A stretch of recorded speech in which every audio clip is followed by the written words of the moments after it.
Good morning class. जय श्री श्याम। आज हम बात करते हैं नाइट्रोजन स्थिरीकरण की। इससे पहले भी मैंने इसके बारे में आपको बताया था कि नाइट्रोजन स्थिरीकरण जो होता है वो सूक्ष्म जीवों के द्वारा, जीवाणुओं के द्वारा, नील हरित शैवालों के द्वारा किया जाता है। अब हम बात करते हैं हमारा जो वायुमंडल है, इसमें सबसे ज़्यादा पाई जाने वाली गैस जो है वो नाइट्रोजन है। लेकिन जीव जंतु, पेड़ पौधे या हम अपनी खुद की बात करें तो हम नाइट्रोजन गैस का सीधा उपयोग नहीं कर सकते। तो जो कुछ जीव जंतु ऐसे होते हैं, हम सूक्ष्म जीवों की बात करें, कुछ सूक्ष्म जीव ऐसे होते हैं जो कि इस नाइट्रोजन गैस को यौगिकों के रूप में बदलते हैं और मिट्टी में मिलाते हैं, और मिट्टी के अंदर से जो पेड़ पौधे होते हैं वो जड़ों द्वारा इस नाइट्रोजन के यौगिकों को अवशोषित करते हैं और उसके बाद नाइट्रोजन का उपयोग करते हैं प्रोटीन का निर्माण करने में। और पेड़ पौधों को इस तरह से नाइट्रोजन प्राप्त होता है और इन पेड़ पौधों से जीव जंतुओं में नाइट्रोजन प्राप्त होता है।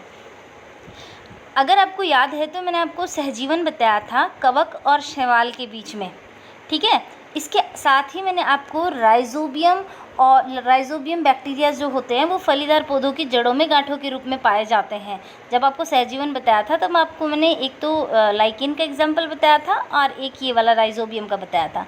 तो जो फलीदार पौधे होते हैं, लेग्म्यून ग्रुप होता है वो, ठीक है। इसके जो पादप होते हैं यानी फलीदार जो पौधे होते हैं उनकी जड़ों में राइजोबियम बैक्टीरिया पाए जाते हैं, जो कि क्या करते हैं, वो वायुमंडल की जो नाइट्रोजन गैस है इसका स्थिरीकरण करते हैं। लेकिन आपको पता है कि जो नाइट्रोजन है वो नाइट्रोजन पेड़ पौधे प्रत्यक्ष रूप से यानी सीधा वायुमंडल से नहीं ले सकते हैं।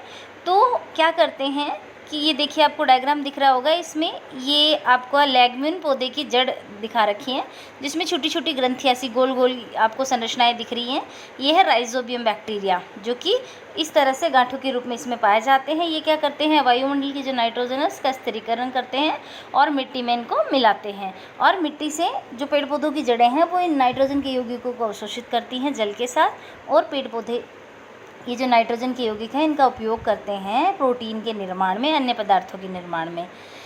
ये तो हमने पढ़ लिया कि किस तरह से पेड़ पौधों को नाइट्रोजन मिलती है। अब हम बात करते हैं नाइट्रोजन चक्र की। अगर इसी तरह से सूक्ष्म जीव, हम जीवाणुओं की बात कर रहे हैं, अगर नाइट्रोजन गैस को यौगिकों में बदलते रहे तो एक समय ऐसा आएगा जब जो नाइट्रोजन गैस है वो ख़त्म हो जाएगी। लेकिन ऐसा नहीं होता। जैसा कि आपने पीछे की क्लासों में भी पढ़ा है, जल चक्र है, बारिश होती है, लेकिन क्या कभी पानी ख़त्म होता है? क्या बारिश होती है, फिर वो भाप बन के वापस ऊपर वायुमंडल में चली जाती है, फिर उस भाप से वापस से बारिश हो जाती है। इस तरह से जल चक्र चलता रहता है। बिल्कुल वैसे ही नाइट्रोजन गैस जो है इसका चक्र भी चलता रहता है, यानी नाइट्रोजन गैस ठोस के रूप में बदलती रहती है और फिर ठोस से गैस में परिवर्तित हो जाती है। अगर हम हमारे वायुमंडल की बात करें तो हमारे वायुमंडल में 78% जो गैस है वो नाइट्रोजन है। यानी अगर हम वायु को 100% मानते हैं, परसेंटेज में निकालते हैं, तो उसमें 78% जो होगी वो नाइट्रोजन गैस होगी। नाइट्रोजन जो है वो सभी जीवों के लिए बहुत ज़रूरी है। क्यों ज़रूरी है? क्योंकि अगर हम प्रोटीन की बात कर रहे हैं, हम क्लोरोफिल की बात करते हैं, न्यूक्लिक एसिड की बात करते हैं, ठीक है। अगर हम प्रोटीन की बात कर रहे हैं तो प्रोटीन को बनाने के लिए नाइट्रोजन जो होता है वो आवश्यक रूप से चाहिए होता है। प्रोटीन जो होगा, प्रोटीन से आपको पता है हमारे शरीर की जो कोशिकाएं हैं इनमें वृद्धि होती है, ठीक है, शरीर की मरम्मत होती है, प्रोटीन के कार्य भी आपको मैंने बताए थे। तो जो प्रोटीन को बनाने के लिए नाइट्रोजन की आवश्यकता होती है, और ये जो नाइट्रोजन है ये पेड़ पौधों से जीव जंतुओं को प्राप्त होती है। अब देखिए, इसमें पौधे और जंतु वायुमंडल में नाइट्रोजन का उपयोग सीधे नहीं कर सकते, इसीलिए क्या करते हैं, वो अप्रत्यक्ष रूप से यानी इनडायरेक्टली क्या करते हैं, इस नाइट्रोजन को उपयोग करते हैं। ये मैंने आपको बता दिया कि मिट्टी के अंदर कुछ जीवाणु होते हैं, नील हरित शैवाल होते हैं, जो नाइट्रोजन गैस का स्थिरीकरण करते हैं। स्थिरीकरण करने का मतलब नाइट्रोजन गैस को उसके यौगिकों में बदल देते हैं, और जब इस तरह से ये यौगिक बन जाते हैं तो पौधे क्या करते हैं, मिट्टी से अपने जड़ तंत्र के द्वारा अवशोषित कर लेते हैं और प्रोटीन और अन्य यौगिक बनाने के अंदर इस नाइट्रोजन गैस का उपयोग करते हैं। इसके बाद पेड़ पौधों से जो नाइट्रोजन जो है वो जीव जंतुओं में स्थानांतरित हो जाती है भोजन के रूप में। और जब पेड़ पौधे जीव जंतु की मृत्यु हो जाती है तो अगर हम बात करें, सभी जीव जंतुओं की बात करते हैं, हम पादपों की बात करते हैं, तो प्रोटीन तो उनमें होता ही है, अन्य नाइट्रोजन कई यौगिक भी होते हैं। तो जब जीव जंतु और पेड़ पौधे जब मर जाते हैं तो मिट्टी के अंदर जो जीवाणु होते हैं और जो कवक होते हैं वो इन जो नाइट्रोजनी अपशिष्ट पदार्थ होते हैं वो इन्हें नाइट्रोजनी यौगिकों में बदल देते हैं और मिट्टी में मिला देते हैं। और पेड़ पौधे क्या करते हैं, मिट्टी में मिलाए हुए इनको नाइट्रोजनी यौगिकों को वापस अवशोषित कर लेते हैं। और इस तरह से अगर हम बात करें तो नाइट्रोजन चक्र जो है वो चलता रहता है। अब देखो यहाँ पे नाइट्रोजन चक्र का आपको डायग्राम दे रखा है। सबसे ऊपर आपको यहाँ दे रखा है वायुमंडलीय नाइट्रोजन, यानी हमारे वायुमंडल में जो नाइट्रोजन है उसकी बात कर रहे हैं। अब उसके बाद आपको एरो बना के बता रखा है यहाँ पे कि वायुमंडल की जो नाइट्रोजन है उसे वायुमंडलीय नाइट्रोजन का जीवाणु और नील हरे शैवालों द्वारा स्थिरीकरण, यानी सबसे पहले हम बात करते हैं नाइट्रोजन चक्र की, तो कुछ जीवाणु और नील हरित शैवाल ऐसे होते हैं जो इस नाइट्रोजन गैस को यौगिकों में बदल देते हैं। इसके बाद एरो बना के लिखा हुआ है जीवाणुओं द्वारा स्थिर नाइट्रोजन को नाइट्रोजनी यौगिकों में बदलना। और उसके बाद इसको कहाँ मिला देते हैं, मिट्टी में। यानी देखो सबसे ऊपर जो नाइट्रोजन गैस है उस नाइट्रोजन गैस को जीवाणुओं के द्वारा नील हरित शैवालों के द्वारा यौगिकों में बदला गया और कहाँ मिलाया गया, मिट्टी में मिलाया गया। अब देखिए मिट्टी से इसका उपयोग कौन कर रहे हैं, मिट्टी से इन्हें अवशोषित करेंगे पेड़ पौधे, ये एरो आपको दिख रहा होगा।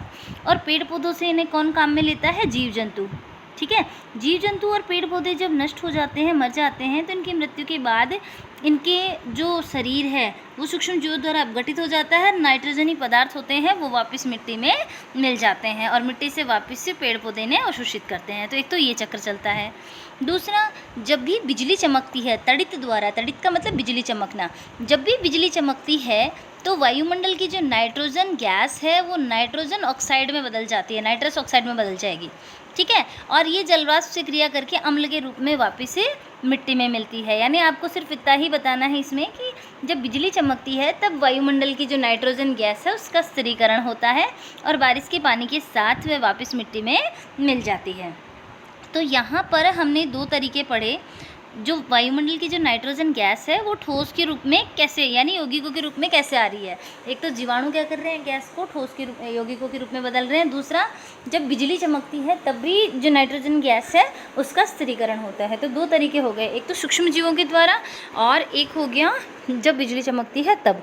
अब हम बात करते हैं कि जो नाइट्रोजन गैस है इसका स्थिरीकरण हुआ है तो ये मिट्टी के अंदर आके इसके यौगिक हैं मृदा में आके मिल गए, मृदा से पेड़ पौधे इन्हें अवशोषित करते हैं, फिर जीव जंतु और इनकी मृत्यु के बाद वापस मिट्टी में मिल जाते हैं।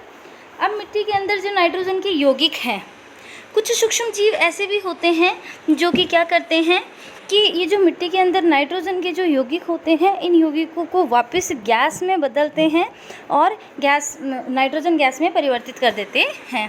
इस तरह से जो नाइट्रोजन गैस है उसका चक्र जो होता है वो चलता रहता है।